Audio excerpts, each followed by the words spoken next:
Laporan realisasi anggaran atau LRA merupakan salah satu komponen laporan keuangan pemerintah yang menyajikan ikhtisar sumber, alokasi, dan pemakaian sumber daya keuangan yang dikelola oleh pemerintah pusat atau daerah, yang menggambarkan perbandingan antara anggaran dan realisasinya dalam suatu periode tertentu. Struktur dan isi LRA SKPD yaitu yang pertama, pendapatan, yang kedua, belanja, yang ketiga, surplus atau defisit LRA. Sedangkan laporan operasional atau LO yaitu berdasarkan neraca saldo setelah penutupan LRA, akuntansi SKPD mengidentifikasi akun-akun yang termasuk dalam komponen laporan operasional untuk kemudian disajikan dalam laporan operasional.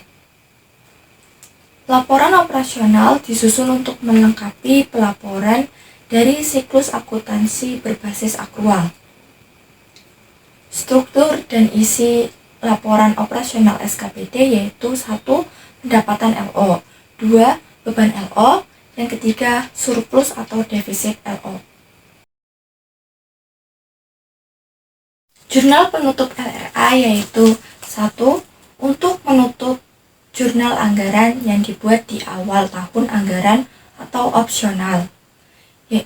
Jurnalnya yaitu apropriasi belanja di debit, estimasi perubahan SAL di debit, estimasi pendapatan di kredit. Lalu yang kedua, untuk realisasi anggaran ditutup pada akun surplus atau defisit LRA. Jurnalnya yaitu pendapatan LRA di debit, belanja di kredit, surplus atau defisit LRA di kredit. Lalu yang ketiga, untuk menutup akun surplus atau defisit LRA pada akun estimasi perubahan SAL yang terbentuk selama transaksi. Jurnalnya yaitu surplus atau defisit LRA di debit, estimasi perubahan SAL di kredit. Sedangkan jurnal penutup laporan operasional yaitu 1. Untuk menutup pendapatan, jurnalnya pendapatan di debit, beban di kredit, surplus di kredit.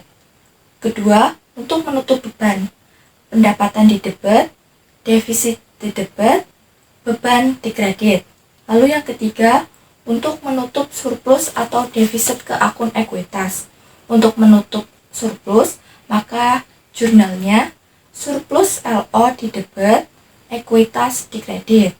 Lalu untuk menutup defisit, maka jurnalnya ekuitas di debit, defisit LO di kredit.